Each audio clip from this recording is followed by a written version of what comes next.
নমস্কার, আমি সিদ্ধার্থ রায়চৌধুরী।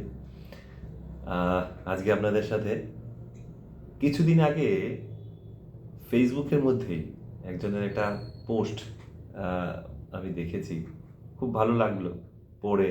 উনি আমাদের দৈনন্দিন জীবনে চলার পথে আহ, উনি মানুষগুলোকে প্রত্যেকটা বিভিন্ন ক্যাটাগরির মানুষ জীবনে আসে, তো সেই মানুষগুলোকে বিভিন্ন ক্যাটাগরিতে উনি ভাগ করেছেন এবং আহ, সেই ক্যাটাগরিগুলো কি খুব ভালো লিখেছেন।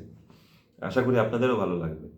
যে 7 ধরনের মানুষ জীবনে চলার পথে আপনি পাবেন, এদের উপস্থিতি আপনার মনোবল ভেঙে দেয়। মানে লেখাটা এরকম লিখেছে আর কি, যে আপনার স্বপ্নকে ধ্বংস করে দেয়। তাই চিনে রাখুন, এদের থেকে সাবধান থাকুন এদের ব্যাপারে। কারণ একবার ভুল মানুষের উপর যদি ভরসা করলে আপনার পুরো জীবনটাই থমকে যেতে পারে। তো প্রথম যে মানুষটার কথা বলেছে সেটা হচ্ছে ঠেলাগাড়ি মানুষ।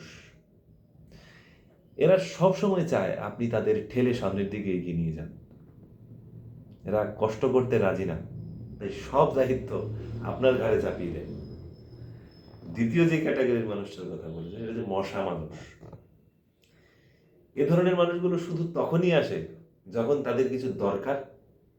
এরা আপনার সফলতা শুষে নেয় আর পেছনে গুজব ছড়ায়।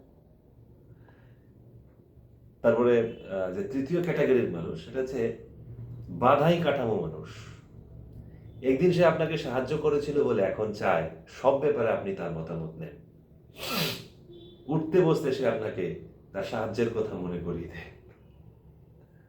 তারপরে হচ্ছে চতুর্থ নম্বর যেই ক্যাটাগরি সেটা হচ্ছে কুমির মানুষ।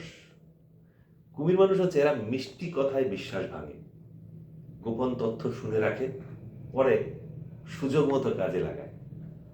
পঞ্চম হচ্ছে গিরগিটি মানুষ। আপনার সফলতা সহ্য করতে পারে না, মুখে প্রশংসা করে আর পেছনে হিংসা করে। 6 নম্বর যে ক্যাটাগরি সেটা হচ্ছে আবর্জনা ঠেলা মানুষ। এ ধরনের মানুষ সবসময় আপনার সমালোচনা করে।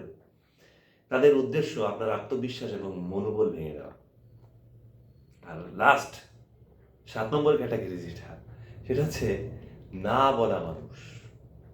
তাদের মুখে শুধু হতাশার কথা, ভয় আর নেতিবাচকতা। কোনো আশার আলো তাদের কাছে নেই।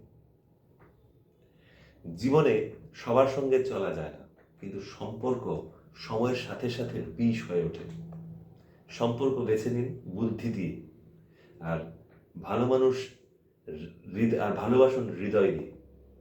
নিজেকে কেবল তাদের সাথেই সংযুক্ত রাখুন যারা আপনার ডানা কেটে দেয় না, বরং আপনাকে আকাশ দেখার ব্যবস্থা করে দেয়। ভালোই লিখেছে, আশা করি আপনাদের ভালোই লাগবে। আমার খুব লেখাটা খুব ভালো লেগেছে। বিভিন্ন ক্যাটাগরির মানুষগুলোকে কীভাবে সেগমেন্টাইজ করেছে আপনাদের সাথে শেয়ার করার ইচ্ছে হলো, তাই আপনাদের সবার সঙ্গে শেয়ার করলাম। ধন্যবাদ, সবাই ভালো থাকবেন। নমস্কার।